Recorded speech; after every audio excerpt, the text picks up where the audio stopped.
Look into the eye of a crow. At first, it looks ordinary. Just another blackbird sitting on a branch, turning its head sharply, watching the world with quiet suspicion. But then, it begins to solve a problem. A crow stands in front of a puzzle box. Inside, locked away behind tubes, sticks, objects, and small mechanisms, is a piece of meat.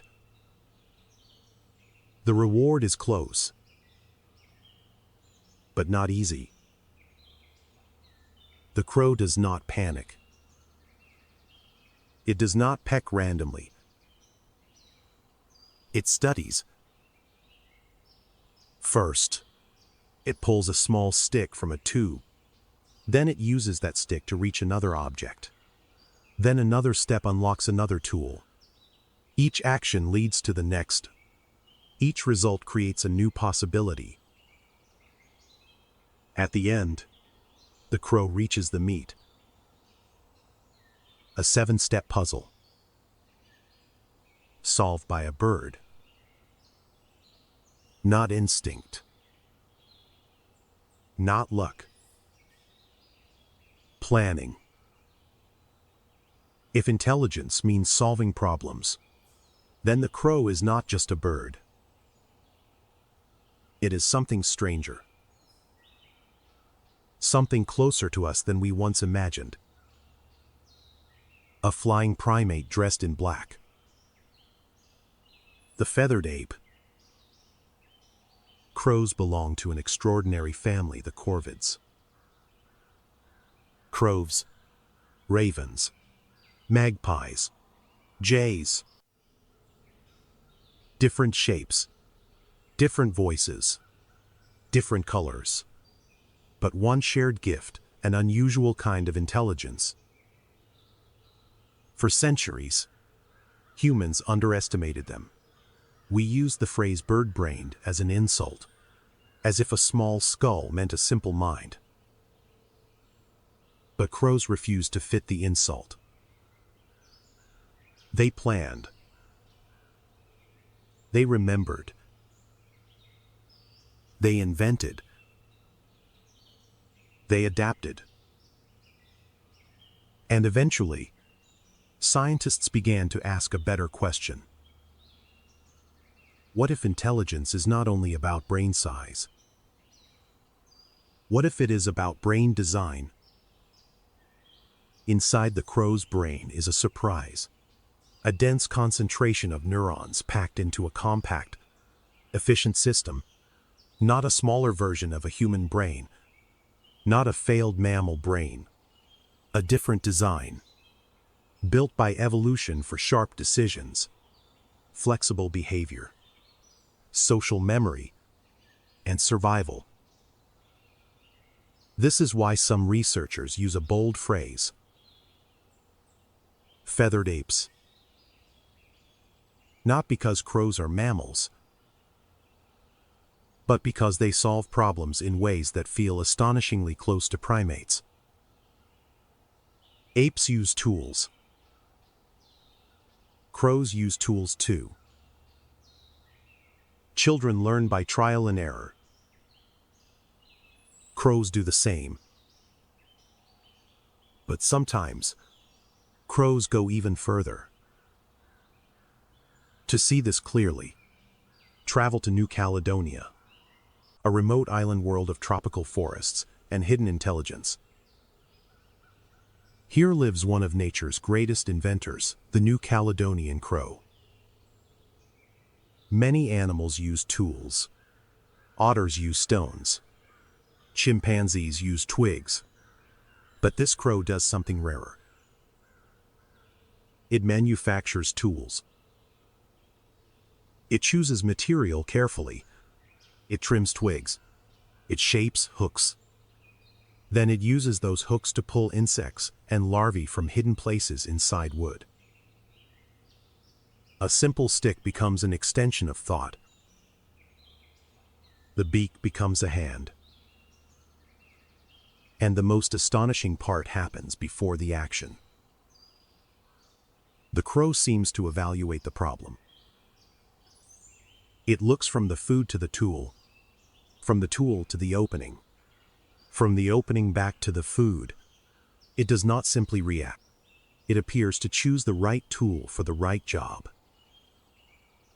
Scientists call one form of this ability metacognition, thinking about thinking, the ability to monitor one's own knowledge, to hesitate when uncertain, to act not blindly, but strategically.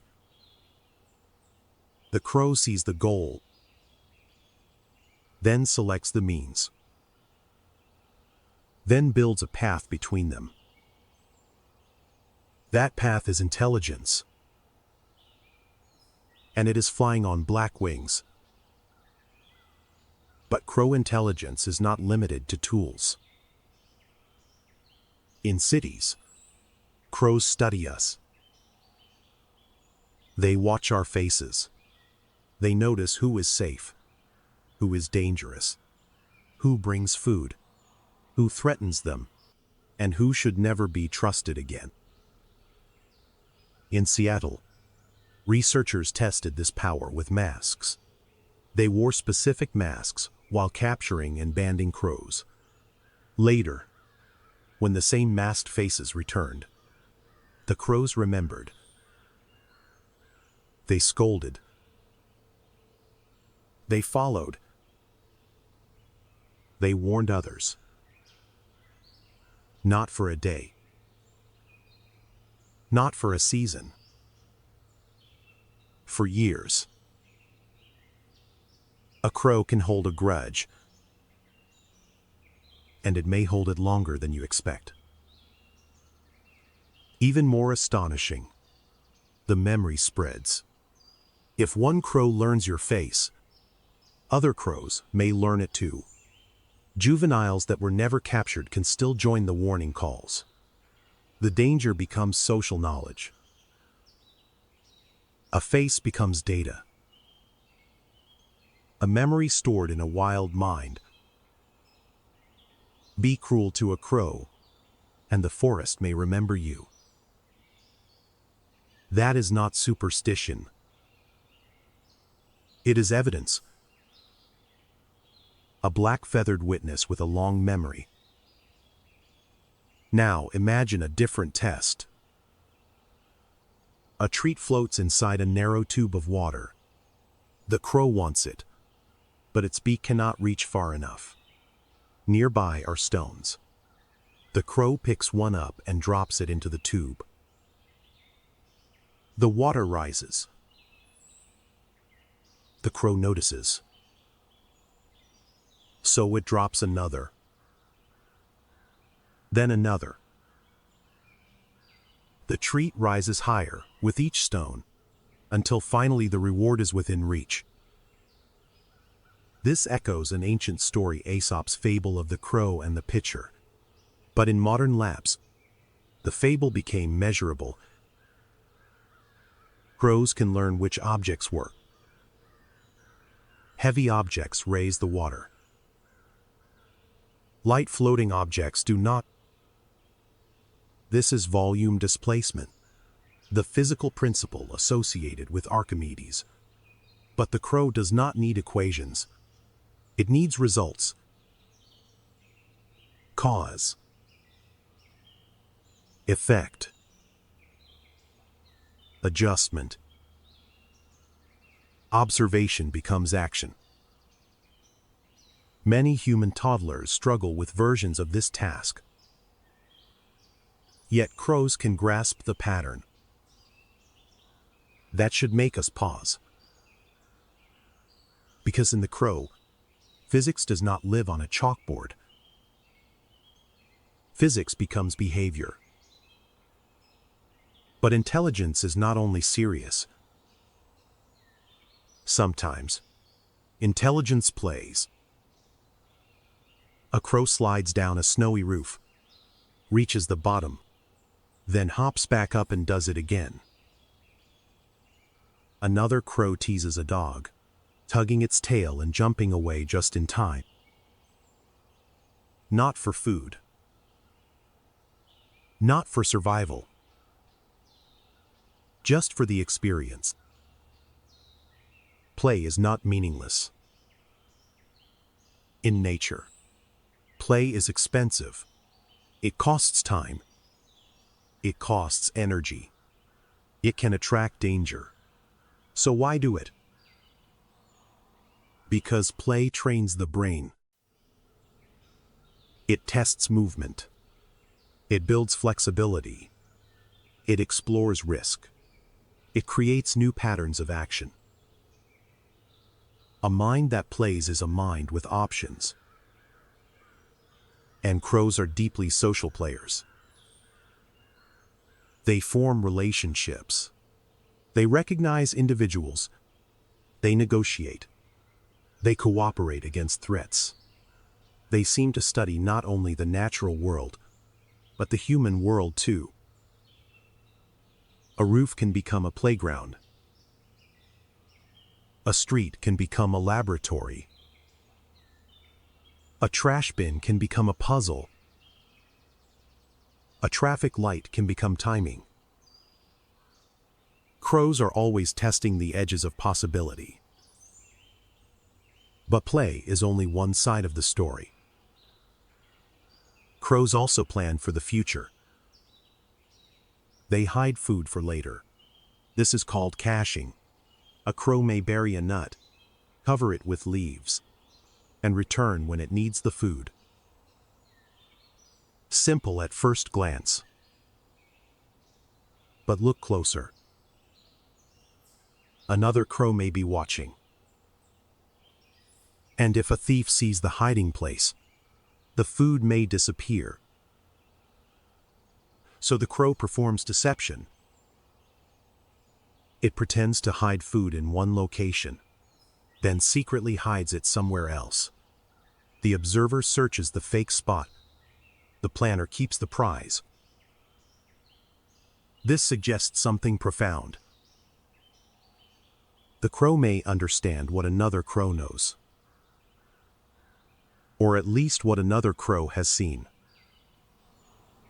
Scientists connect this to theory of mind, the ability to model another's perspective, to behave differently when watched, and differently when alone. Some crows even rehide food later, as if reviewing who might know the secret. This is espionage in feathers. Planning. Memory. Deception. Not in a laboratory only, but in everyday survival. The future exists inside the crow's mind. And that changes everything. The crow is not simply reacting to the world. It is interpreting it, testing it, predicting it, and sometimes manipulating it. From above, we are part of its environment. Our streets become its laboratory. Our leftovers become its puzzle. Our objects become its tools. Our faces become its memory map. The genius in black is not far away. It may be outside your window, in your park, on your street, watching, remembering, calculating. We once mocked the bird brain, but perhaps the joke was on us. Intelligence does not wear one shape. It swims in dolphins. It walks in elephants. It changes color beneath the sea in octopuses. And sometimes, it flies. Black wings. Sharp eyes.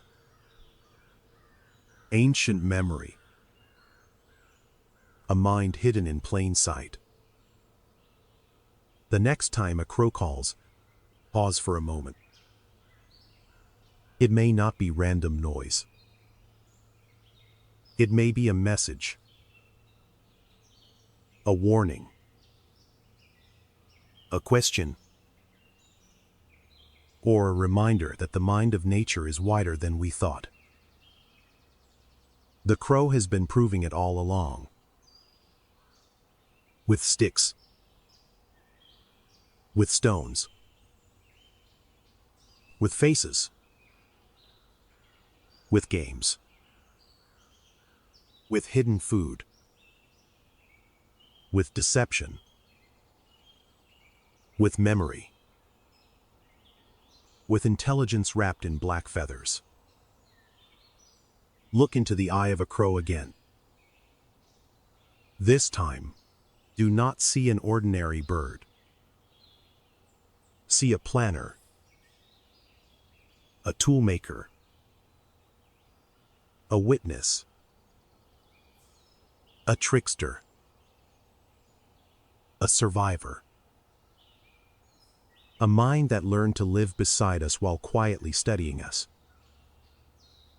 And once you see that, you may never look at them the same way again. The forest has a language. The city has watchers. And the feathered ape is still thinking.